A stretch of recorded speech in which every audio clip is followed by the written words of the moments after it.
zu machen. An für den Rest sind alles Sachen, die dann auf YouTube auch disponibel. Ich gebe schon alle Gebiete in Mikro auszumachen, falls das nicht schon geschieht, da können wir direkt loslegen. Voilà. Weil das ZIPU für vielleicht die, da ist, die das noch nicht kennen, ZIPU basiert auf einer Konvention zwischen dem Ministère für Landesplanung, Logement und Interieur an den Gemengen Lützeburg, Ersteferding und Diedling. ZIPU befindet sich seit dem Jahr 2022 an seiner dritten Runde. Das ist die Konvention, wann ich nicht ganz ihren 2010 unterschrieben, an ZIPU geht seit 2017 von Eisenbüro Zein Baumann zusammen mit Büro Special Foresight begleitet, dem wir am Anfang die Alltagsgestion von der Zusammenarbeit machen. ZIPU gesagt sich normalerweise nicht just für ein Ekran, mehr als für eine alle Menge Austauschplattform rund um verschiedene Themen von der Stadtentwicklung, von der Stadtpolitik. An für vielleicht noch kurz Klammern also eine Sache zu machen, die fand auf unserem Internetsite sipu.lu eine ganze Reihe von den Publikationen, die mir die letzten Jahre erschafft haben. Das war 17 Uhr zum Thema vom bezahlbaren Wohnungsbau. Das war Dono 2019 groß Grand Projet Urbain. An et war dann 2020 Klimawandel Upassung.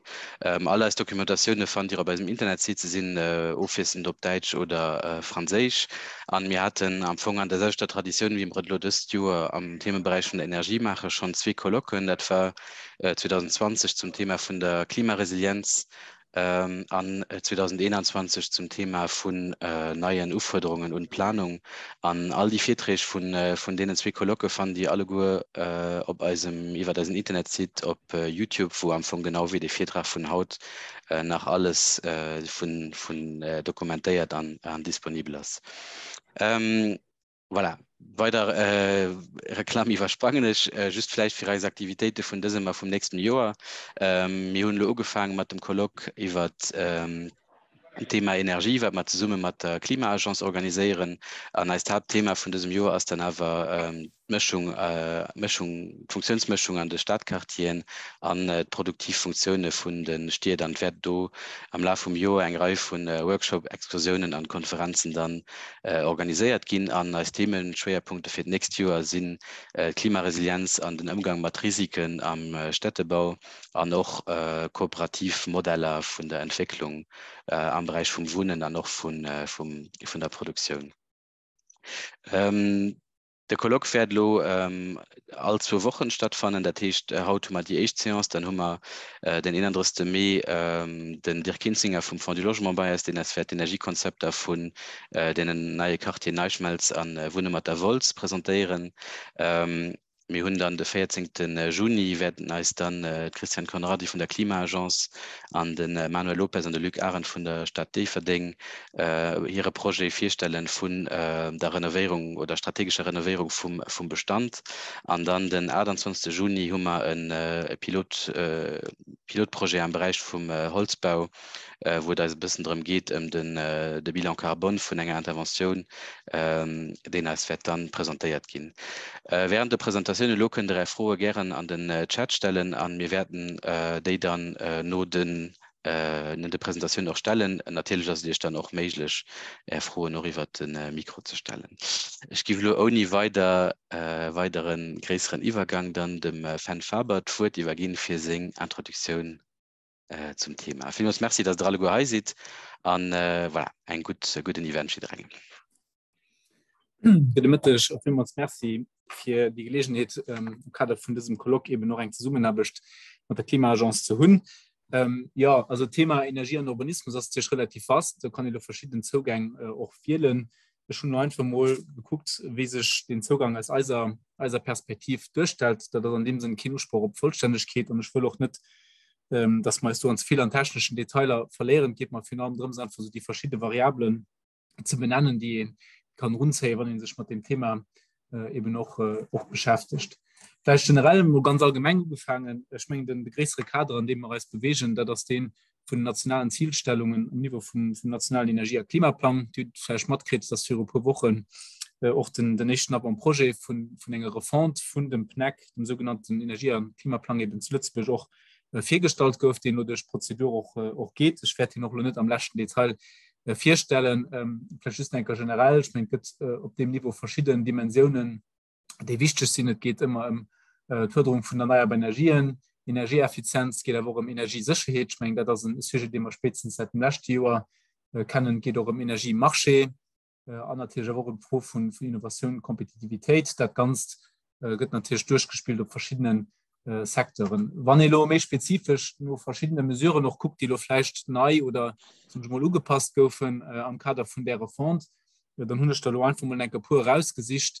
Die fand dort nur alles op Umwelt.lu respektive um Site vom Gouvernement.lu von der Pressekonferenz, wo der doch fehlgestalt durfte, das relativ groß Dokument, wo all die Mesuren beschrieben sind, schon wie so de pur raus drauf, die einfach zu weise Wertlo Impulse sind, die denken schon an Zukunft generell an dem heute Bereich auch werden en größere Rolle spielen. Ich meine echt als Chlor Wärmereson respektiv Kahlreson sind Sujet, die den in Zukunft immer mehr wichtig sind, final, wenn wir auch bei größere Projekte sind, wenn wir auch über Renovation am Bestand auch nur denken, aus der Wolle, die in Zukunft mehr wichtig wird, gehen also generell Wärmeplanung, wer das Sujet sind, den um kommunale Planung über von größere Projekte, denke ich, eine größere Bedeutung wird fanden.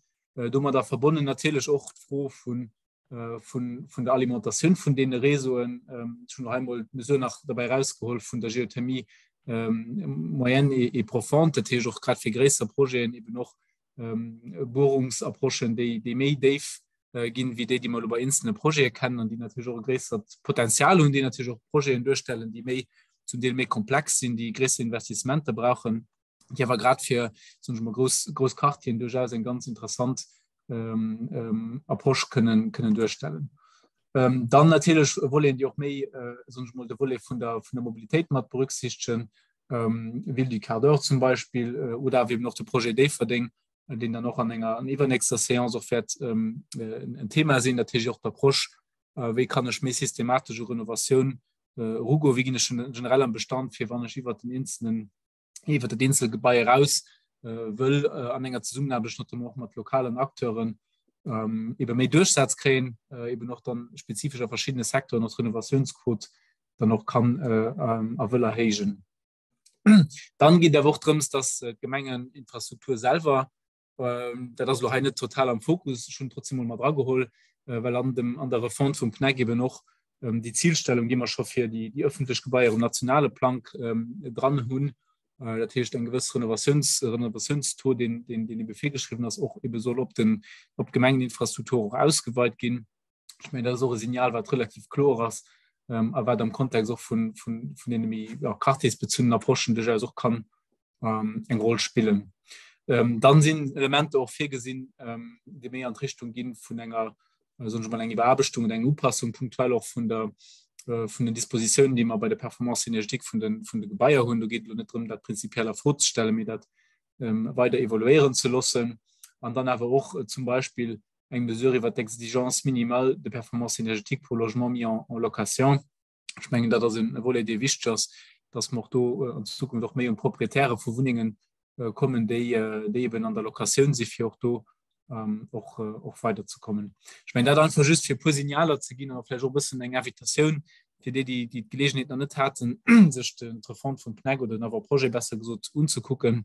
Ich meine, es sind ganz freie Elemente dran, die weisen, aber in Richtung, der in Zukunft geht, sowohl bezogen auf den Bestand wie auch Neubau betreffend eben noch größer Kartien.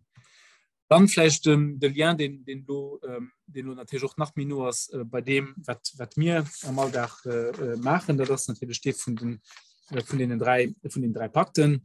Der Niveau higher ist natürlich steht von den Gemengen. Das ist aber so, dass in der Stückweit auch kann beispielhaft Menge Schule für verschiedene Expertsbereiche, Sektoren, Qualitätskritersbereiche, die Aufforderungen, die eben noch Kartier können gestaltet gehen, wann die Energie auch hybrid versteht. Ich meine, das für uns auch wichtig, dass man, wenn man von Energieschwätzen noch nicht mehr rein von der Hitzeversorgung, von der Wärmeversorgung schwätzen, dass man natürlich auch das in dem Sinne noch ganzheitlich will mit berücksichtigen. Und also Optiker ist eben so, dass die drei Pakten, ich gehe noch nicht an der Funktionament dran, das ist so eine Zielstellung, dass die drei Pakten eben noch Möglichkeit bieten für Qualitätsaufforderungen an den drei Bereichen eben noch transparent zu machen. Das natürlich im Bereich vom Klimapakt, wo man relativ breder Approach schon einerseits die klassische Energie bezogen Vorstellungen, aber natürlich auch Aspekte, die Richtung Ökonomie zirkulär gehen, Gestion von Geringflaschen, Wasser, Wirtschaftsvorstellungen, Kommunikation, Klimaanpassung und dann natürlich ganz klar die ganze Wolle vom Naturpark, die mehr bezogen also ob Biodiversität, mehr gerade im urbanen Raum eben noch die ganze Vorstellung von Kreation von lebenswertem Umfeld und aber auch klimaangepasstem Umfeld eben noch mal drauf bringt. Und dann natürlich die ganze Wolle vom Wohnungsbau, wo man einerseits natürlich klar Zielstellung vom abordable Wohnraum, den aber gleichzeitig auch natürlich soll nachhaltig sein an eben noch eine Lebensqualität soll erlauben an das Ganze an einem ganzen Kontext. Kann ich natürlich mehr spezifisch auch gucken, weil die Mesure sind, dass nicht das für die Schau will machen, just einfach für als Hinweis, dass insbesondere Stoff, wenn man natürlich auch vom Gemengenniveau oder dem regionalen Niveau schwätzen, der Teil Kader aus den existiert, den einen gemeinsamen Spruch definiert bei den Akteuren, die auf dem heutigen Niveau in NRW sind, die eben noch dann ein Levier können sind, für dann auch über konkret Projekte können zu schwatzen. Ich meine, die heute Karten, die kann der mir hun an den 3 Pakten relativ flaschendeckenden Engagement von den Gemengen und ich denke, dass das auch insbesondere Staffel dem Troll von den Gemengen und den heute Kader auch geht wichtigen Uknappungspunkt.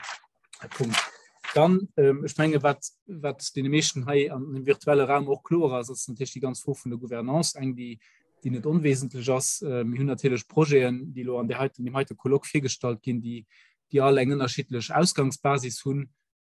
Ich denke man von Verding das natürlich relativ stark kommunal verankert zu suchen man an den nationale Partner einer Projekten wo ganz klar in D auch Nationalakteuren dran die relativ stark geholt auch 100 sind aber natürlich nicht die einzige Konstellationen die in sich Kaffee stellen und schmengen was wichtig ist und ich meine das ist auch alle gut bewusst dass man halt die verschiedenen Aspekte von der Gouvernance natürlich muss berücksichtigen bei denen dort Projekten für auch erfolgreich du können dann noch können 40 dann vielleicht ganz konkret die meist die im Gemengenniveau vielleicht in der sie kennen das heute noch Eden vom Fonds Klimaenergie die noch an den ganzen Kontext von dem heutigen Themenbereich kann setzen einerseits eine Unterstützung für Energiekonzepte am Niveau von der Gemeinde die Fläche kann mit die Institutoptimisation énergétique de projet d'aménagement communal et de développement urbain wo noch kann Kofinanzement auch organisieren gehen an auch eng die Richtung Wärmereso noch geht die auch kann interessant sind für den einen oder anderen Projekt. Ganz konkret schmengen das kennen die meisten von ihr ein ganz Reutieren die in heute Kontext auch können fallen schmengen einerseits im Solarkadaster die dafür natürlich am Bestand interessant ist aber auch ein Wärmekadaster den natürlich gewissen Schwerpunkt auch am Bestand hört wann es darum geht für Quartierssanierung zu machen oder aber auch Planung von Wärmeregelungen da ganz für am Fong Steckfeld den Terrans präparieren für die Projekte die Ebelo an das wird auch von dem Kolloq auch viergestalt gehen ich meine das wird alles wichtig schenkt das eben die Optimierung von den verschiedenen Qualitätsforderungen die und die Projekte kann stellen einerseits auf der Basis von verschiedenen technischen Vorstellungen hin zu Objektiver die eben dann mehr breit gehen sie wird Wohnungsbau sie wird Lebensqualität Biodiversität Produktion von erneuerbaren Energien bis hin aber auch nicht am Detail darübergegangen eben noch zu da froh was für Rolle können Kraft noch an Zukunft an einem Energiereso von der Zukunft eben noch spielen da sind wir bei Stichwörter wie Netzdienlichkeit der Tisch eben noch Integration von Stromspeicher zum Beispiel Niveau von Kartien da froh vom Energiedelen am Kartier und das sind alles Dimensionen die wichtig Werte sind für in Zukunft nach mehr performant Projekte auch umzusetzen. In dem Sinn wie gesagt freue ich mich dass wir bei dem heute Kolloq können matt dabei sind und ich gebe ganz gern Bühne freimachen für dann den ersten konkreten Projekt den Haut auch viergestaltet Fernet get direkt eng froh an zwar froh vom Marktfirung vom Verkehrspiech ob auch der Verkehrspiech zum Beispiel als Promoteurpublik oder als öffentliche Institution von dessen Erde kann profitieren vom Fonds Klima. Ist dann für mich ziemlich sicher, dass die just für Gemengen zugänglich sind. Ich gucke nicht nur nur, schreibe mal den Umdenke ab und da gehe ich zu individuellen Feedback. Just als Info, soweit ich weiß, das steht am Gesetz dran, Promoteur public autre que l'État. Okay, wir werden das erklären an der Losma dem Fokisch die Antwort. Ja, pardon, Établissement. Okay, wir klären das. Donc, on passe maintenant à Madame Picard. Donc, merci déjà pour la première présentation. Donc, la raison pourquoi on avait aussi invité, pour passer le temps que vous partagez votre écran, etc., qu'on avait aussi préféré inviter un projet développé par un promoteur privé. La prochaine fois, on aura une présentation par un promoteur public. C'est parce que généralement, il y a toujours les questions, donc qui planifie, qui finance, qui construit, qui gère. Et c'était notamment aussi pour ce genre des questions un peu pragmatiques, qu'on voulait ouvrir un peu le débat par rapport à ces sujets, qu'on a préféré aussi ou qu'on voulait absolument aussi joindre un promoteur privé dans ce discours. Donc, Madame Picard va maintenant nous présenter le concept énergétique du projet de l'Antiterre rouge à Esch. Et voilà, je vous laisse la parole pour la suite. Ok, merci. Bonjour à tous. Je vais d'abord du coup vous présenter effectivement notre futur quartier Routlands à Esch pour vous en définir les caractéristiques, la programmation et que vous compreniez aussi pourquoi on a étudié différentes variantes pour notre concept énergétique jusqu'à aboutir à aujourd'hui celle qu'on a retenue et qu'on va déployer sur tout le quartier. Donc, est-ce que tout le monde déjà voit bien son écran? Oui. C'est bon? Ok, on est bon là-dessus. Du coup, ensuite, juste, je ne vois pas quand je passe slide d'après. C'est bon, voilà. Du coup, donc, notre futur quartier Routlands se situe à Esch, donc la deuxième plus grande commune du pays. Elle se situe exactement à la frontière avec la France, à la limite avec Audun-le-Tiche. Ce futur quartier, donc, c'est une ancienne friche industrielle d'ArcelorMittal, donc anciennement Arbed. Ce site fait 10 hectares et demi et on prévoit de le reconvertir en futur quartier durable, innovant et exemplaire. De par son implantation, justement, là, vous voyez aussi aujourd'hui qu'il est fort bien desservi par tous les transports en commun. Donc, on est bordé par la route nationale 4, nationale 4, pardon, la rue d'Audun au nord, la voie ferrée au sud qui relie Esch à Audun, et le futur donc, bus à haut niveau de service qui remplacera cette voie ferrée et le futur tram rapide aussi qui va rejoindre à Luxembourgville. Au sein de ce futur quartier, donc, on a plusieurs bâtiments patrimoniaux qui ont été conservés. Donc, on en a conservé 5, le magasin TT, le hall des turbines, le poste d'aiguillage, la halle des soufflantes et les portiques de la Molleraille. Sur ces 5 bâtiments, aujourd'hui, on en a 4 qui sont classés par le Haut patrimoine national du Luxembourg. Et ceci dit, on a réussi à les intégrer parfaitement à notre futur quartier et vous verrez justement dans différents visuels que je vais vous montrer comment aujourd'hui on a réussi à développer de nouveau ce nouveau quartier urbain avec sa densité, tout en préservant ces anciens bâtiments patrimoniaux et surtout en leur retrouvant un nouvel usage, un nouveau devenir, sans trop les sacraliser, si je peux le formuler comme ça. Et donc aujourd'hui, ce futur quartier, il a été développé en partant d'un postulat qui était que historiquement, ces bâtiments étaient tous reliés par un process industriel et aujourd'hui, on va les relier par ce qu'on appelle l'allée de la culture industrielle. Donc, c'est une grande allée piétonne qui va pouvoir aller de part en part du quartier. Donc, sur ce quartier qui fait 10 hectares et demi, on a obtenu un PAP, donc un plan d'aménagement particulier, avec une constructibilité globale d'environ 164 000 m² et qu'on a prévu de développer d'est en ouest. Au sein de ce quartier, donc c'est évidemment majoritairement du logement, mais on a également une école donc, qui sera développée par la ville d'Esch à l'extrémité est du site, directement en lien avec la ville d'Esch aujourd'hui. Cette école, c'est une école fondamentale avec après tout ce qui sera foyer, gymnase et ainsi de suite, du bureau, mais également du commerce et des services. Par commerce, j'anticipe déjà, ce n'est pas du tout grands centres commerciaux, ce n'est pas la Cloche d'Or, c'est vraiment petite supérette de quartier.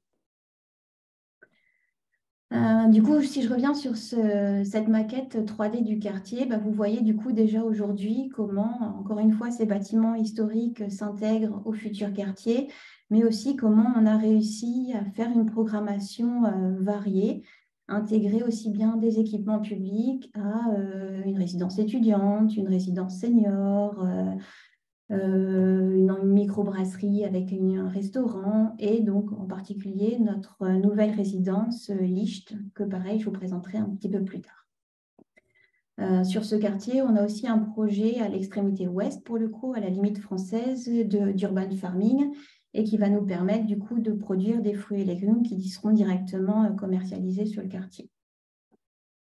Là, vous voyez par exemple donc, le hall des Soufflantes qu'on a envisagé de reconvertir en halle d'escalade ou en tout cas de sport urbain. Le magasin TT, on a envisagé microbrasserie, restaurant. La halle des Turbines, on a envisagé une hall d'exposition ou une extension par exemple peut-être d'un musée à voir. Et en tout cas, les silos de la Molleraille, là qu'on a conservé, on a prévu d'y restituer la grande halle verrière qui existait en coworking. Dans ce quartier innovant et résilient, on a aussi envisagé du coup de changer les habitudes d'aménagement et donc ça passe par plusieurs thématiques que je vais vous présenter et évidemment par l'économie d'énergie dans un premier lieu. Donc on envisage de réutiliser les eaux grises. Donc les eaux grises, c'est les eaux issues des douches, des salles de bain, etc. Donc qui sont forcément déjà chaudes. De réutiliser du coup ces eaux, de les filtrer et de les réinjecter dans la chasse d'eau des toilettes. Donc là, mine de rien, ça nous ferait une économie de 30% sur toute l'eau consommée au sein du quartier. Le réseau de chaleur, je vais vous le détailler plus particulièrement juste après, mais basé partiellement sur la géothermie. On a des panneaux photovoltaïques prévus en toiture. On a prévu d'installer des compteurs intelligents donc dans chaque logement qui va vous permettre justement de voir votre consommation d'électricité, de chauffage et de pouvoir peut-être changer vos habitudes pour justement faire des économies d'énergie. Le pilotage énergétique du quartier, là, pareil, de par la diversité de programmation qu'on a sur tout le site. Alors, ça veut dire que certains îlots vont avoir besoin de chaleur en journée, alors que d'autres non, parce que typiquement, les logements ne sont pas occupés en journée. À l'inverse, on aura l'école qui aura besoin de chauffage. Donc là, voilà, c'est tout l'équilibre à trouver sur ce quartier. On a un projet de ferme urbaine étendue, donc aussi bien la ferme urbaine, l'urban farming que je vous ai présenté tout à l'ouest du site. On a prévu des toitures végétalisées en dernier étage ou alors des rez-de-chaussée, par exemple, où les habitants d'un même îlot vont pouvoir partager un espace et faire justement des plantations qui seraient disponibles pour toute la collectivité ou la communauté plutôt. Et le commerce circuit court, c'est l'exemple que je vous ai donné de production de fruits et légumes sur notre parcelle d'urban farming qui serait commercialisée là dans le magasin TT. Donc vraiment, quand tout à l'heure, Monsieur du Climat Agence parlait de la ville du quart d'heure, on est là. C'est vraiment avoir tout à disponibilité sous la main. Comme je vous disais aussi, après le site Routelaine, c'est fort bien desservi. Donc, on a prévu des services de mobilité partagés. Donc, 1 à 2 stations Vélox sont prévues sur le quartier. On a prévu des voitures en autopartage. On a les pistes cyclables. Donc, on aura la voie vélo express, la PC8, qui passera aussi par Routelaine. Et on a ce bus à haut niveau de service, donc des nouveaux sigles qui apparaissent et qui viendra s'installer en lieu et place de la voie ferrée existante aujourd'hui au sud de Routelaine. En termes de gestion des déchets, on a prévu une recyclerie sur le site, un compostage local, de faire un repair café, donc c'est typiquement un voisin qui est plutôt bricoleur qui va venir vous aider à réparer votre machine à laver, votre tondeuse. Et ensuite, de changer aussi la collecte porte-à-porte telle qu'on a l'habitude de l'avoir à Luxembourg par des points d'apport volontaires. Donc là, vraiment disposés judicieusement à 50 mètres de chaque résidence et qui va permettre de centraliser la collecte des déchets avec typiquement le papier carton, le verre et les ordures résiduelles dans un autre bac. Et ensuite, sur ce site, on aura donc une programmation de tiers-lieux pour notamment occuper les anciens bâtiments patrimoniaux du site, mais aussi une conciergerie de quartier pour proposer typiquement le service je récupère mon colis, j'ai une ampoule à changer, ça peut être le syndic de quartier qui s'en charge. Voilà, ces différents services qu'on a proposés sur le site. Et tout ça pour arriver sur le concret de notre première variante qu'on a étudiée donc, sur le concept énergétique du quartier. Donc, à l'époque, c'était le bureau d'études IDES qui nous accompagnait. Donc, ce concept, cette variante, en tout cas, elle date de novembre 2020, où au début, on a vraiment voulu faire un check, ou en tout cas avoir un spectre très large des techniques qui étaient disponibles, voire qui allaient le devenir. Et donc, on a voulu imaginer un concept énergétique qui soit modulable et qui reste ouvert justement aux nouvelles technologies, typiquement la pile à combustible, l'hydrogène, s'il vient dans quelques années, etc. Et donc, on était parti, comme je vous l'indiquais, sur un réseau à haute température, avec, basé sur des corbeilles géothermiques, du coup, sous nos futures nappes de parking souterrain, avec un appoint qui se ferait via une chaudière bois ou une cogénération biomasse ou pile à combustible à venir, et du refroidissement ou plutôt du rafraîchissement pour certains lots concernés, typiquement les commerces ou la résidence senior qui en aura besoin dans les locaux communs. Et donc, comme je vous l'ai indiqué, donc si vous voyez bien sur le petit plan, donc ça, c'est les nappes de corbeilles géothermiques qu'on avait imaginées sous nos parkings. Pourquoi sous nos parkings souterrains? C'était notamment pour ne pas hypothéquer justement l'aménagement de l'espace urbain futur. C'est-à-dire que si on les avait mis là où on a prévu de l'espace vert ou des cheminements piétons, on ne pouvait plus du tout planter, plus du tout faire d'aménagement paysager par-dessus toutes ces corbeilles géothermiques. Donc ça, c'est notre première hypothèse pour avoir l'approvisionnement en énergie thermique avec, encore une fois, pompe à chaleur, récupération de chaleur sur les eaux chaudes sanitaires et l'appoint en chaufferie bois pour typiquement les grands pics de froid en hiver. Ensuite, on a aussi étudié, donc tout à l'heure, je vous parlais corbeille géothermique, c'est quoi l'avantage et l'inconvénient entre corbeille et pieux géothermique? Donc au départ, on était parti sur corbeille. Ça voulait dire que les corbeilles, sous nos nappes de parking, elles allaient être à quoi 10-12 mètres de profondeur. Et ça veut dire que pour le coup, la température n'était pas assez stable. On n'était pas assez profond quelque part pour avoir une température stable dans notre réseau de chaleur. Et en plus, on avait un problème de puissance, c'est-à-dire qu'on n'avait que 1800 watts par sonde, alors qu'à l'inverse, on a étudié aussi les pieux géothermiques. Donc là, les pieux, forcément, vont à une plus grande profondeur. Au départ, on avait un accord de l'AGE à 140 mètres de profondeur. Aujourd'hui, pareil, je vais vous détailler qu'on a une autorisation pour aller jusqu'à 200 mètres. On a une puissance, évidemment, qui est nettement supérieure sur les pieux. Et pour le coup, on bénéficierait d'une température quasi constante du sol, à contrario avec nos corbeilles. Et de plus, quand on a fait le dimensionnement, sachant de nouveau qu'on voulait rester et se limiter à l'emprise de nos surfaces de parking, si on voulait suffisamment de corbeilles, on se rend compte qu'on n'avait pas assez de place, encore une fois, en se limitant à nos parkings. Et donc, forcément, l'option pieux devenait prioritaire.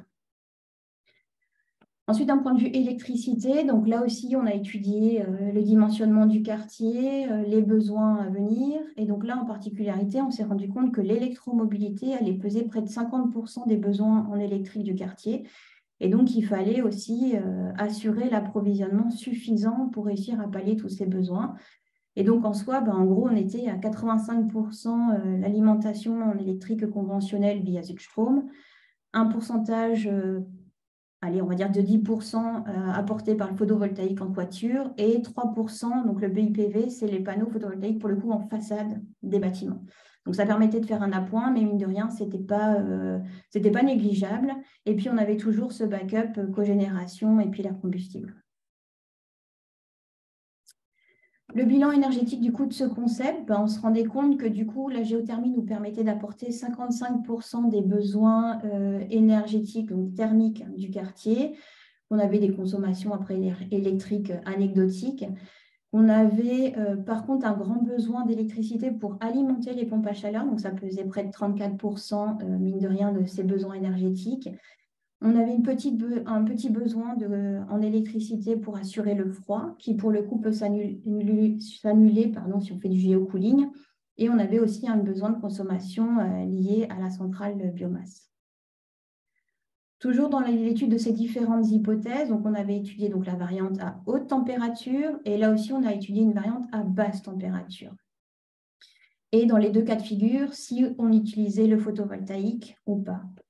Et forcément, pareil, je reviens sur l'introduction de Climat Agence. Dans le monde actuel, avec les émissions de CO2, on se rend compte très rapidement qu'en utilisant cette variante 2, donc basse température, et qu'en plus, si on profitait des panneaux photovoltaïques sur 50% de nos toitures, alors on baissait considérablement les émissions en CO2 du quartier, puisque là, on avait une baisse de plus de 51% par rapport au cas de base. Et le cas de base était jusqu'à décembre 2022, la chaudière gaz, puisque maintenant, depuis janvier 2023, on n'a plus le droit de se raccorder au gaz et c'est désormais les pompes à chaleur sur les nouveaux projets.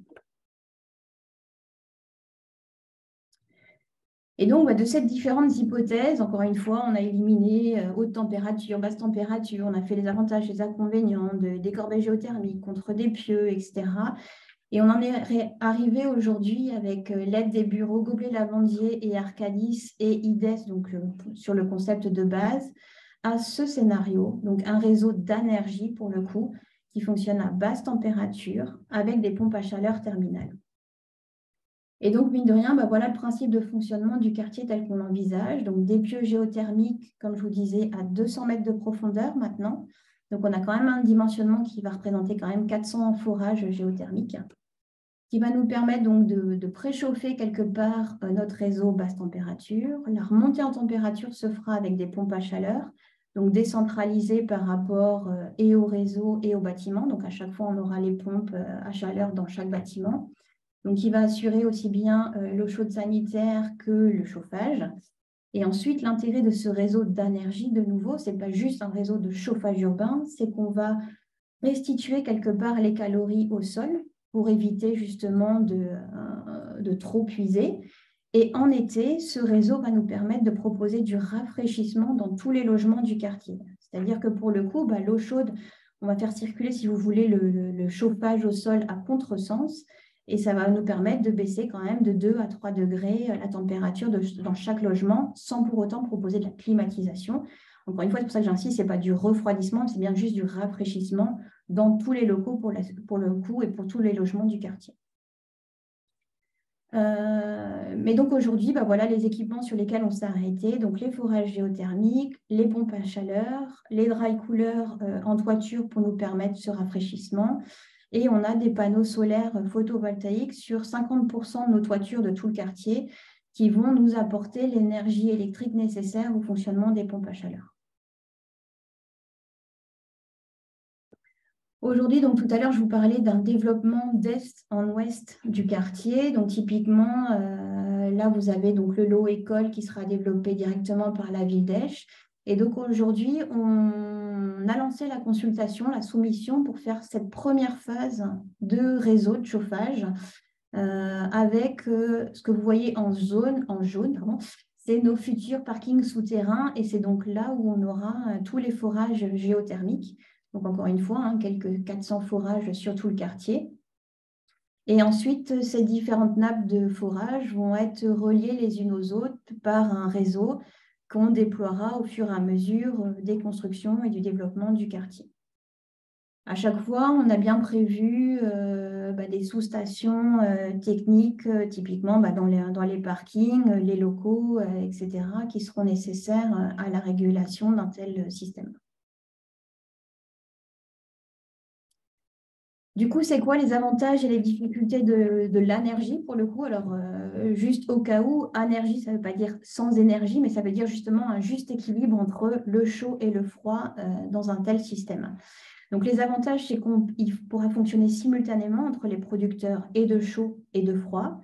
On a une faible perte d'énergie comparée de nouveau à notre première variante qui était, elle, à haute température. Donc, ça veut dire que sur tout le quartier, on peut développer cette énergie sur de longues distances sans trop de pertes. On va avoir nos panneaux photovoltaïques sur 50% des toitures. Pourquoi je dis 50%? C'est parce que du coup, on a aussi un engagement auprès du ministère de l'Environnement de végétaliser les autres 50% des toitures du quartier.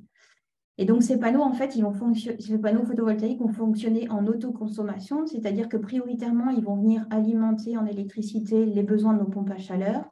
S'il nous reste de l'électricité, alors on l'utilisera pour les communs des résidences. Et s'il reste encore de l'électricité, on l'utilisera pour typiquement les bornes de recharge électrique dans les différents parkings. Si jamais il devait en rester, on réinjectera dans le réseau, mais on a vraiment privilégié l'autoconsommation au sein de chaque îlot et donc de toute façon de tout le quartier.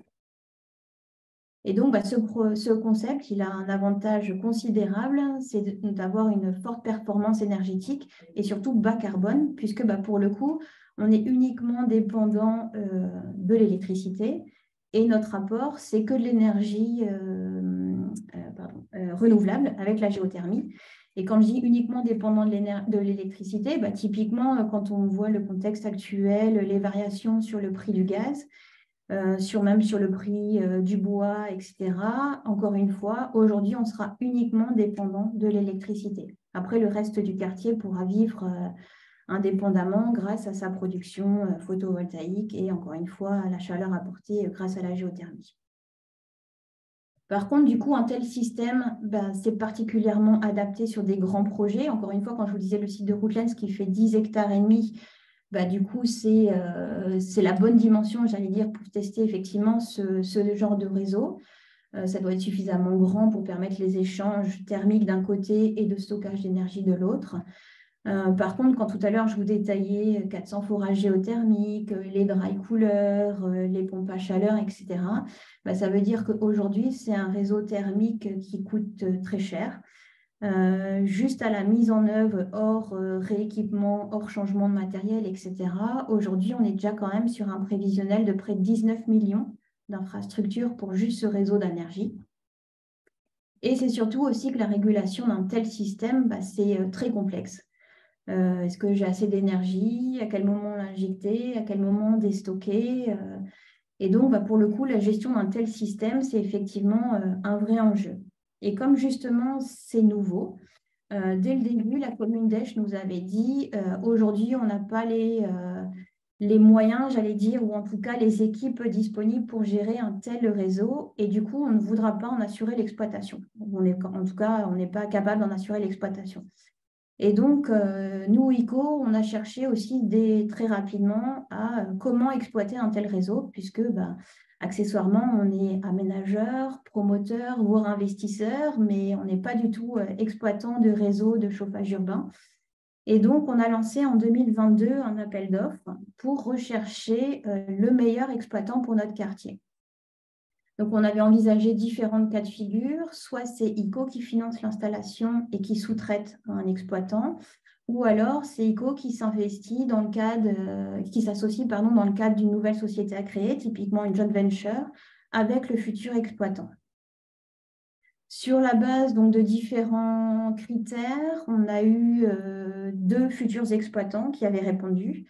Des exploitants nationaux et on les a sélectionnés, j'allais dire, sur la base des critères, typiquement leur capacité technique à piloter la construction d'un réseau d'énergie, puisqu'encore une fois, comme je vous dis, c'est nouveau. La capacité à exploiter et à gérer ce réseau, typiquement, il faut connaître les installations, il faut être en capacité de réagir et d'intervenir très rapidement. C'est quoi le modèle économique et la compétitivité de l'offre qui nous proposait, puisque c'est nouveau pour le pays, c'est nouveau pour les communes, mais c'est nouveau aussi pour nous. Et si je reviens du coup sur notre cœur de métier, la promotion immobilière, ça voulait dire aussi qu'on ne voulait pas non plus proposer un nouveau concept énergétique au détriment de nos futurs résidents. C'est-à-dire un nouveau concept, mais pour lequel, je dis n'importe quoi, on serait arrivé à 50 centimes le kilowattheure, alors que le gaz, en ayant flambé, il est aujourd'hui grosso modo à 30 centimes. Il fallait qu'on reste vraiment sur une offre compétitive, donc du kilowattheure, de la prime de puissance, du raccordement, la libre concurrence sur le marché. Voilà, c'était toutes ces questions. Et puis aussi le modèle de gouvernance qui nous proposait et accessoirement la solidité de notre partenaire, n'est-ce pas? Et donc, quand je vous disais, oui, 2 exploitants nationaux ont répondu, effectivement, on est parti sur des mois et des mois de négociations, de challenge entre les uns les autres. Et aujourd'hui, on a abouti justement au choix d'un nouveau partenaire avec qui on va s'associer de manière équilibrée, justement, au sein d'une joint venture à créer, donc 50-50 ICO et 50% cet autre partenaire. Et typiquement, pourquoi on est aussi parti en joint venture, c'est parce qu'on voulait absolument rester partie prenante de ce nouveau système. C'est-à-dire que, je reviens sur la compétitivité de l'offre, on ne voulait pas déployer un tel système innovant Et paraît que dans quelques années, le futur exploitant, tout simplement par facilité, par habitude, reviennent sur un système basique de chauffage urbain sans exploiter justement, encore une fois, cette nouvelle technologie, les dry coolers, les pompes à chaleur et surtout la géothermie. Et donc, c'est pour ça qu'on voulait absolument rester partie prenante et aujourd'hui réussir à motiver en tout cas ce partenaire. Et donc, quand je vous disais, oui, aujourd'hui, on va créer une joint venture, c'est aussi la meilleure réponse qu'on a eue typiquement pour obtenir des subsides, puisque d'un point de vue ministère de l'économie, il faut rester propriétaire exploitant d'un réseau pour pouvoir bénéficier de subsides. Et donc, typiquement, si ICO avait financé le réseau et ne l'avait pas exploité, on n'aurait pas pu bénéficier donc, de subsides de la part du ministère de l'économie. Donc, aujourd'hui, on a un dossier de subsides qui est de manière imminente qui va être déposé, mais dont on a déjà effectivement discuté avec le ministère de l'économie. C'est quoi les conditions pour pouvoir en bénéficier, pour pouvoir y répondre. Ça répondait aussi un peu à la première question tout à l'heure. Aussi, comme effectivement, nous, ICO, on est promoteur privé. Typiquement, il y a des fonds publics et des aides auxquelles on n'a pas le droit. Et on ne voudrait pas que ça nous empêche typiquement de déployer effectivement ce nouveau concept. Et donc, je reviens, oui, sur cette fameuse boucle de réseau énergie été comme hiver. En hiver, effectivement, on va prélever la chaleur du sol, la remontée en température avec nos fameuses pompes à chaleur pour chauffer les bâtiments, chauffer l'eau chaude sanitaire et ensuite restituer au sol cette chaleur qu'on aura engendrée, dégagée. Et puis, ce fameux rafraîchissement en été où, encore une fois, ça va nous permettre de rafraîchir cette boucle d'eau au sein du quartier pour proposer donc, le rafraîchissement dans tous les logements. Un nouveau concept énergétique, c'est bien, mais quelque part, ça rejoint aussi du coup toutes nos ambitions, j'allais dire, qu'on envisage pour ce futur quartier Rootlands. Et donc, typiquement, on envisage la certification carbone footprint neutral. Neutral, c'est un engagement fort pour nous parce que ça veut dire qu'effectivement, on envisage aussi de compenser les quelques émissions de carbone qu'on aura néanmoins sur tout le quartier. Donc aujourd'hui, sachez que pour obtenir cette certification neutrale, il faut qu'on puisse produire sur le quartier 50% de l'énergie consommée pour le fonctionnement de tous nos bâtiments. Et c'est quelque part l'engagement qu'on prend déjà avec le photovoltaïque, qu'on va compléter avec le BIPV, donc les panneaux en façade. Typiquement, on a un parking en superstructure sur le quartier. Voilà, c'est clairement le genre de revêtement de façade qu'on envisage pour ce type de bâtiment. Et donc, c'est vraiment venir donner la part forte aux énergies renouvelables sur quartier qui auront un rôle décisif et primordial dans l'alimentation de ce nouveau quartier. La combinaison photovoltaïque et géothermie, c'est ce que je vous disais. On va privilégier vraiment l'autoconsommation sur site, puisque, comme je vous disais, c'est d'abord le fonctionnement des pompes à chaleur, les communs des résidences, puis s'il reste typiquement les bornes de recharge électriques, donc des voitures.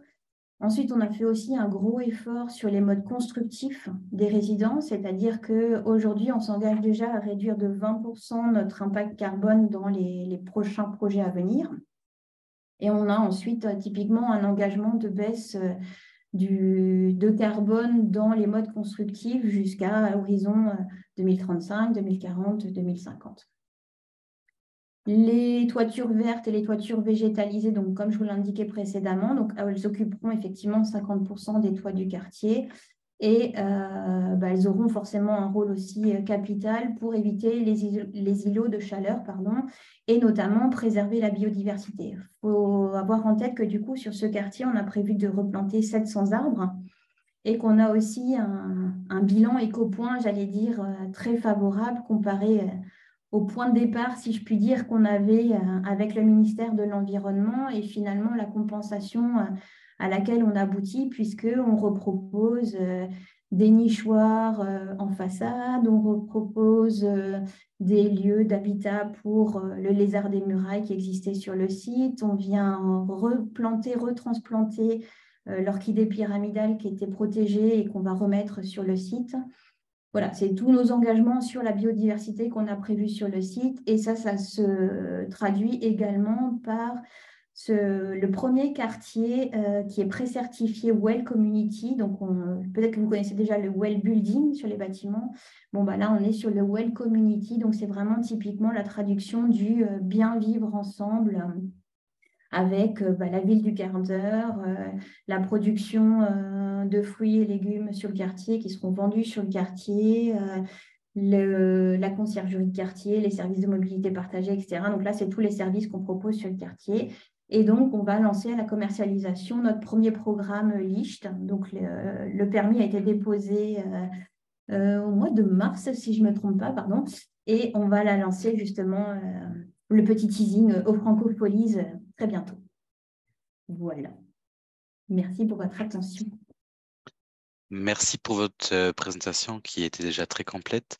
Je vois qu'il y a certaines questions dans le chat. Je ne sais pas s'il y a quelqu'un qui souhaite poser sa question à haute voix. Sinon, je vais peut-être commencer avec une première qui rentre un peu plus vers la planification. Donc, est-ce que le concept énergétique était développé en même temps que le concept urbanistique et le PAP ou est-ce que c'est quelque chose qui est venu après?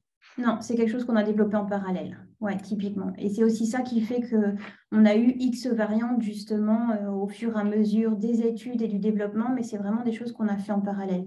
Quand tout à l'heure, je vous citais IDES en novembre 2020 de mémoire, le PAP, on l'a déposé fin 2021 et obtenu 2022. Donc, voilà, les études se sont faites en parallèle. OK. Est-ce qu'il y a une question à haute voix? Je ne sais pas si Marc, tu souhaitais poser encore ta question. Alors, ouais, j'essaie justement de lire en même temps. Non, allez, il n'y a pas besoin. Donc, ma question, Van Kersberg, donc, nous sommes en train de développer le quartier du Kobe-Biersch. On a suivi un peu le même processus que vous, donc on a eu IDES en premier lieu, donc on a suivi l'idée, maintenant on a changé de bureau, le concept a changé aussi. Je pense que là, on est très proche du vôtre. J'étais un peu surpris par le peu de place que prennent les centres géothermiques par rapport à la surface de votre quartier. Donc, vous avez bien expliqué que vous allez jusqu'à 200 mètres de profondeur pour avoir une bombe développée. Tout dépend aussi, bien sûr, des conditions géologiques, de la conductivité thermique du sol et tout. Donc là, je suppose que vous avez déjà fait des essais. On a déjà fait un forage test jusqu'à 140 mètres, puisque c'était la profondeur qui nous était initialement autorisée. Et là, on va en refaire un à 200 mètres pour confirmer le dimensionnement qui a été réalisé aujourd'hui. Ouais. Et donc, vous êtes confiant que juste la surface sous les parkings suffit pour chauffer tout le quartier, en fait. Donc, oui, oui. C'est typiquement, effectivement, et pour le coup, au fur et à mesure des études et typiquement du forage test, petit à petit, j'avoue qu'on diminue le nombre de forages qui va être nécessaire sur le site parce que finalement, effectivement, la géothermie est suffisamment puissante pour nous permettre aujourd'hui d'avoir, alors je dis quelques 400 forages, forcément, ce n'est pas anodin 400 forages, mais on espère que ce sera encore moins à terme. Oui. Et une dernière question, donc, vous régénérez les sondes, alors vous avez expliqué donc, pour les réchauffer, vous faites ça par le réseau et tout, mais vous n'avez pas pensé à régénérer les sondes par de l'eau chaude générée par des panneaux photovoltaïques hybrides, là, donc ils produisent et de l'électricité et de l'eau chaude. Donc, si j'ai bien compris, vous régénérez les sondes avec des pompes à chaleur. Alors, oui, c'est ça. Et par... C'est une option. C'est une question. Non, j'avoue que non. Et puis, je ne me rappelle pas non plus qu'on avait envisagé ce cas de figure et qu'on l'a éliminé, typiquement. Donc, je pourrais reposer la question. Mais je sais qu'on régénère, par contre, grâce aussi à l'accord de la GE d'utiliser un réseau glycolé. Pas que de l'eau, mais du glycol, de l'eau glycolée, justement, pour mieux régénérer les sondes. Ouais. Ah, pardon, vous prenez du glycolé pour mieux... De l'eau glycolée pour mieux, justement, régénérer les sondes. Oui, donc nous, on va essayer d'éviter les glycols pour des raisons de pollution. Donc là, on va essayer de limiter à l'eau pure. Et en allant plus en profondeur, l'eau qui ressort, elle a déjà une température plus élevée, donc il n'y a pas de risque gel en fait. Donc là, notre voie, c'est d'aller plus bas pour éviter justement de devoir recourir au glycol et d'assurer une longévité de l'eau en allant en fond plus bas. En fait. Ok. Pour les éventuels, en tout cas, risques de pollution, effectivement, ce qu'on a fait, c'est qu'on a à chaque fois un système de contrôle de la pression, justement, dans chacune des sondes. Et si jamais on voyait qu'on avait une baisse de pression, on sait justement, quelque part, l'inerter cette sonde par rapport au reste du système. parfait, là c'est bon niveau. Morgane Festauer, Fonds Kirchberg également. Donc, je m'associe aux questions de Monsieur Vidong. Moi, je voulais rebondir par rapport à la couverture en panneaux photovoltaïques. Ouais. Donc, vous disiez qu'il y avait 50% des toitures qui étaient planifiées en panneaux photovoltaïques Oui. pour la couverture des besoins en électricité des pompes à chaleur. Principalement, on va consommer cette électricité pour l'alimentation des pompes à chaleur. Aujourd'hui, si vous voulez, on estime que les panneaux photovoltaïques sur le quartier vont produire entre 1,2 et 1,8 MW. Et qu'on va utiliser effectivement préférentiellement, j'allais dire, enfin prioritairement plutôt, pour l'alimentation des pompes à chaleur, puis les communs des résidences, puis les bornes de recharge électrique. Oui, et l'affinement des études a déjà été réalisé pour vérifier si la couverture permettait en fait. Oui, pour l'instant. Et justement, on est obligé de suivre cette production pour obtenir justement cette certification carbone neutrale en fait. Quand je vous disais, du coup, il nous faut absolument l'engagement de produire 50% des besoins des bâtiments sur le site. Mais c'est pour ça que typiquement qu'on suit de très près aussi la production photovoltaïque, bâtiment par bâtiment, et typiquement permis de bâtir aussi par permis de bâtir. Ça veut dire que dès la conception, on prévoit des toitures qui seront capables d'abriter ou d'accueillir X mètres carrés de panneaux. Oui. Et est-ce que donc il y a 50% qui seraient, les autres 50% qui seraient végétalisés? Oui. Vous envisagez pas, parce qu'il peut y avoir une mixité en fait de Tout à panneaux fait, végétalisés. oui. Voilà. Ça Ouais, n'a pas été envisagé. Si on a aussi le cas de figure typiquement avec des toitures extensives qui pourraient être sous les panneaux, et auquel cas ça nous libérera de la place pour des terrasses privatives ou un autre usage, si je puis dire, en tout cas des toitures. L'exemple que j'avais aussi, par exemple, sur les toitures végétalisées, quand tout à l'heure je vous citais qu'on va réintroduire l'orchidée pyramidale qui était protégée sur le site, typiquement, il lui faut une condition de pelouse calcaire pour pousser. Et donc là, ça veut dire que c'est des toitures non accessibles au public avec des conditions particulières pour qu'elles repoussent. Donc ça fait partie de nos 50% de toitures vertes, mais pour le coup non accessibles. Ouais. Et je voulais savoir également comment était envisagée la connexion de ces panneaux. Est-ce que vous les envisagez connectés au réseau du quartier ou alors à l'échelle individuelle des bâtiments? Non, pour le coup, au réseau du quartier, c'est privilégier l'usage pour le réseau d'énergie typiquement des panneaux photovoltaïques. Et donc, ça fait effectivement partie des 19 millions d'investissements que j'ai cités, parce que oui, les panneaux sont vraiment intégrés dans le périmètre de notre futur JV, la joint venture, du périmètre du futur exploitant. C'était un tout en fait. Pour que le système soit efficace et consomme peu, alors il faut privilégier justement l'usage de l'électricité qui sera produite grâce à ces panneaux. Oui. Bon, on a la même problématique sur le quartier Coubebierge où en fait on a un très gros besoin électrique lié à l'alimentation des pompes à chaleur et ensuite lié à l'électromobilité haute. Donc c'est vraiment la question de l'approvisionnement électrique qui est au cœur du sujet. J'avais également une question, vous parliez de pilotage énergétique du quartier, si vous pouviez apporter plus de détails. Alors là, dans le cadre justement de notre consultation de l'année passée, on avait aussi un des critères qui était de nous proposer, alors peut-être une application, mais en tout cas un mode de pilotage. Je vais reprendre mon exemple, je sais pas, de l'école comparée au logement. L'école en plein été, elle n'a pas besoin d'eau chaude sanitaire, elle n'a pas besoin de rafraîchissement. Et à l'inverse, justement, ces panneaux vont produire énormément, même si on reste au Luxembourg, et donc, du coup, typiquement, cette électricité-là va pouvoir être réinjectée dans le réseau d'énergie pour faire fonctionner justement d'autres bâtiments ou pour subvenir aux besoins des recharges électriques. Je reviens sur mon exemple, mais d'autres bâtiments. Ce serait trop bête pour le coup d'avoir de l'électricité qui serait produite sur le site et réinjectée basiquement dans le réseau sans en faire bénéficier le quartier. Donc, un système de stockage ? Pas de stockage, non, mais plutôt de redispatching, si je peux dire, de la puissance qui serait produite, en tout cas. Oui. De réutilisation de la puissance. Pas de stockage, non, pour l'instant. Mais justement, c'était pour peut-être plus de précision techniquement, comment est envisagé le redispatching? Alors, on a un projet en partenariat avec le LIST qui travaille justement là-dessus. Et je ne peux pas encore en dire trop pour l'instant. Je reviendrai l'année prochaine pour vous en dire plus. Ok, d'accord. J'avais aussi une autre question par rapport à la réutilisation des eaux grises. Donc, vous disiez que après filtration, c'était pour les besoins des chasses d'eau.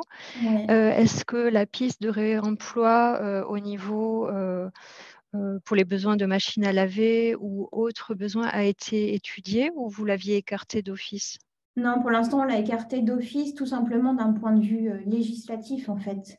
Non, vraiment, j'avoue qu'on a privilégié rien que l'usage des chasses d'eau, à se dire c'est déjà du gâchis en soi.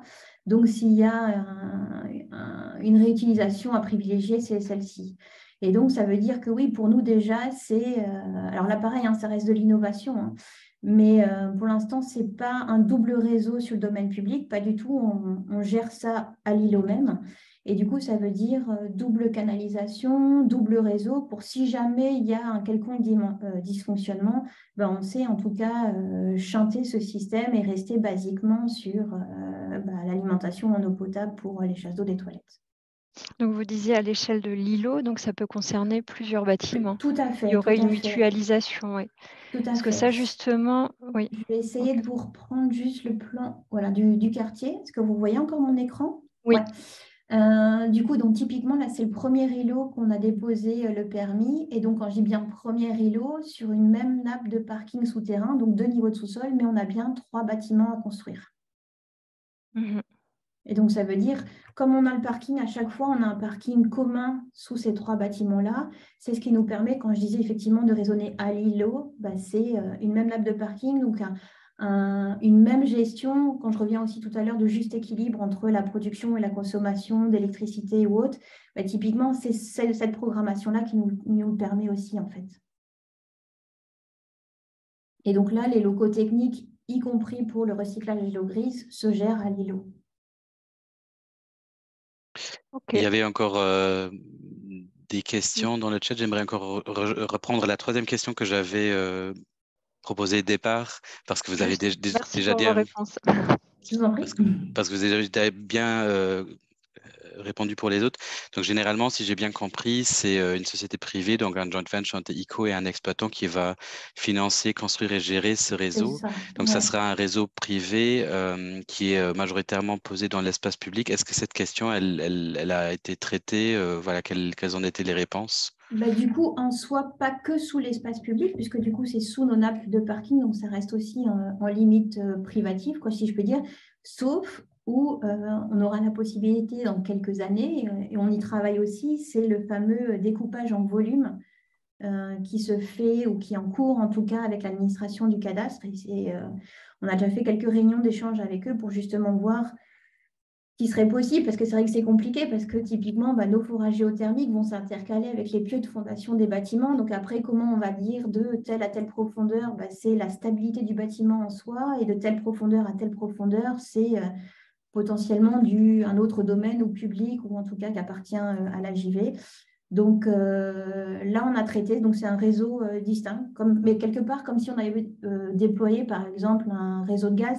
Ça aussi, oui, par contre, c'était le postulat de départ que je n'ai pas expliqué, mais quand on a recherché ce concept innovant et peu émetteur de CO2, la commune nous a suivis dès le départ, nous adressant un courrier en disant « on vous interdit de vous raccorder au réseau gaz ». C'était pour le coup, ce n'était pas une contrainte, c'était une volonté partagée pour forcément chercher un autre concept, une autre méthode et favoriser typiquement les énergies renouvelables. Ok, merci. Je ne sais pas si Jeannot, voilà, vas-y. Excusez-moi, oui, moi c'est Nathan Dimitridis, de la ville de Luxembourg. Peut-être pour rebondir sur ce que Lex vient de poser, effectivement, moi je voulais savoir, donc là vous avez déjà un partenaire, et je voulais savoir si au niveau du concept énergétique, est-ce qu'il prévoyait déjà l'interface du concept de gestion, donc l'interface entre gestionnaire, propriétaire et client final, quant aux investissements, à la propriété des infrastructures après et des servitudes. Donc, comme on disait, par exemple, dans votre cas, où sous les parkings, il y aura donc les pieux géothermiques. J'imagine qu'il y aura certainement une maintenance à faire, une servitude. Donc, est-ce que le concept prévoyait déjà toute cette interface, ou alors c'est quelque chose qui va être développé maintenant avec le gestionnaire? Mais pour le coup, dans l'investissement en soi, il y a aussi les frais de fonctionnement et typiquement, comme vous disiez, la maintenance, garantie totale de remplacement justement des équipements dans le temps. Tout ça fait partie du budget investissement pour le coup. Donc, on avait une première estimation du bureau d'études fait par Goblet, Lavandier, Arcadis et IDES. Et donc, cette estimation, en fait, on l'a confronté en fait avec notre futur partenaire et qui est venu aussi confronter et confirmer en tout cas le chiffrage qu'on avait au départ. Si ce n'est que du coup, encore une fois, d'un point de vue efficacité, on a réintégré le photovoltaïque dans ce périmètre-là qui au départ, j'avoue, ne l'était pas. Au départ, c'était vraiment juste les forages, les pompes à chaleur, etc. Mais le photovoltaïque est venu d'un point de vue efficacité se greffer dans le périmètre de l'exploitant. Et donc, ça veut dire que l'exploitant aura en charge l'infrastructure photovoltaïque Oui. et cela passera donc par des servitudes au niveau des propriétaires. L'occupation des toitures. L'avantage, c'est que, encore une fois, pour le coup, ICO étant promoteur du quartier, on sait gérer en amont dès la conception. Je revenais sur mon exemple tout à l'heure de réservation d'emprise pour les panneaux, etc. Bah, c'est des choses qu'on prévoit du coup dès le départ. Et l'avantage, c'est que aussi ce partenaire, comme maintenant on l'a et qu'on vient déposer notre premier permis, on a déjà travaillé sur le dimensionnement des sous-stations, des locaux techniques, typiquement des servitudes effectivement de passage de réseau, des gaines, etc. Enfin voilà, tout ça on travaille en amont dès la conception des bâtiments. Donc là aussi, effectivement, qu'il y a qu'un seul propriétaire. Deuxième question, c'était aussi au niveau législatif. Donc, le réseau énergie ne fonctionne que s'il y a vraiment un échange de chaleur entre producteurs-consommateurs. Tout à fait, ouais. Et donc, considérant en fait l'obligation de raccord à ce réseau de chaleur finalement, qui dans le PAP a été réglé de quelle façon? Ben, c'est l'unique réseau qu'on a, puisque je reviens sur l'interdiction de la commune de nous raccorder au réseau gaz. Ben, pour le coup, il fallait qu'on trouve une solution pour le quartier, pour les 10 hectares et demi.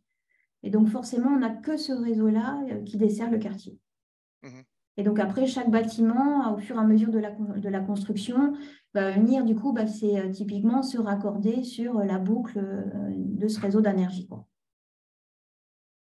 Et donc, typiquement, à chaque bâtiment qui se raccorde, oui, on va avoir un besoin en chaud, en froid, mais on aura aussi, pour le coup, une production électrique, typiquement, qui viendra aussi alimenter et équilibrer le réseau.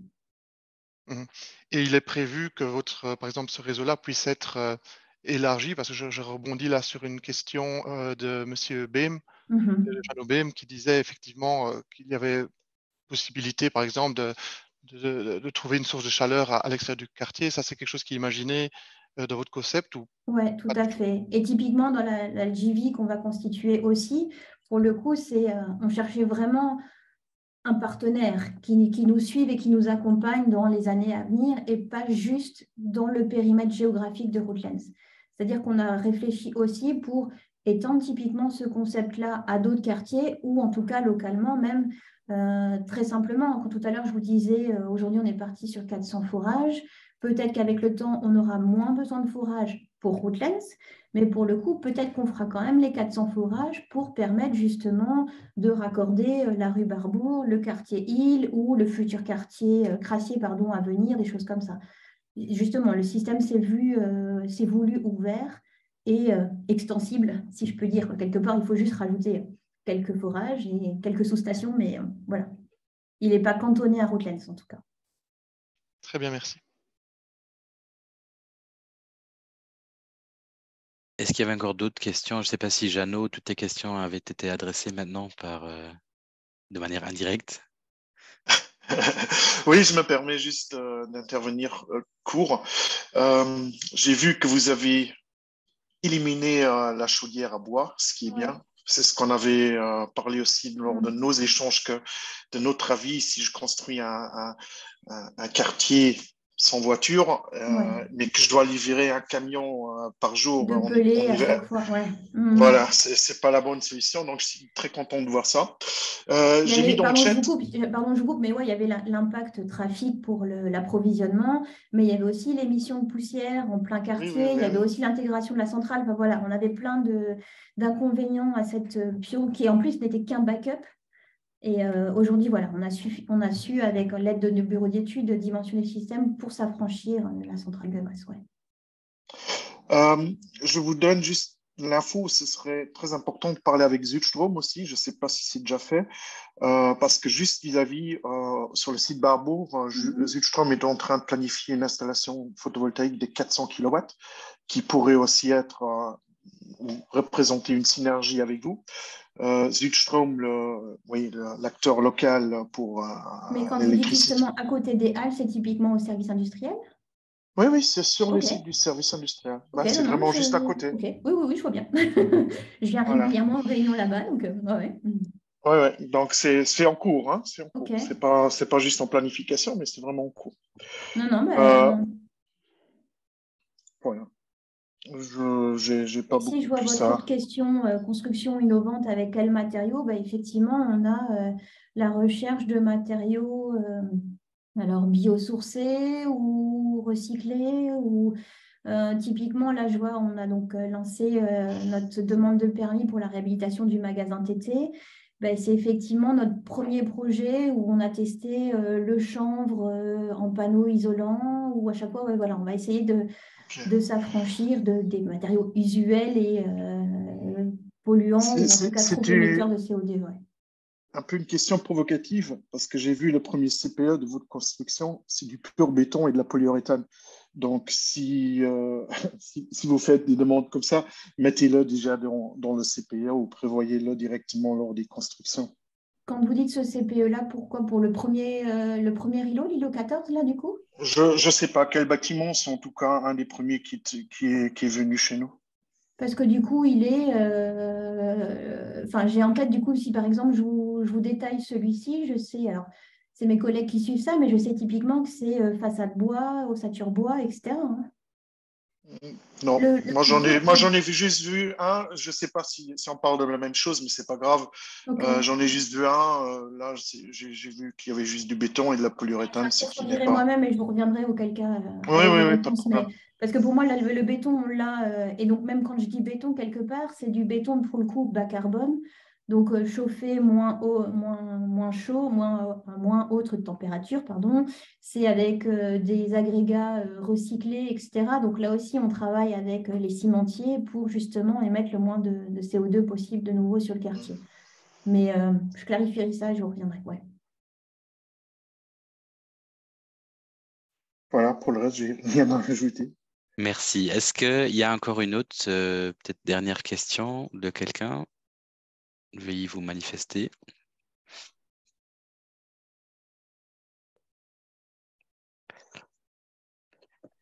Si ce n'est pas le cas, je vais profiter de l'occasion pour vous remercier chaleureusement pour votre présentation.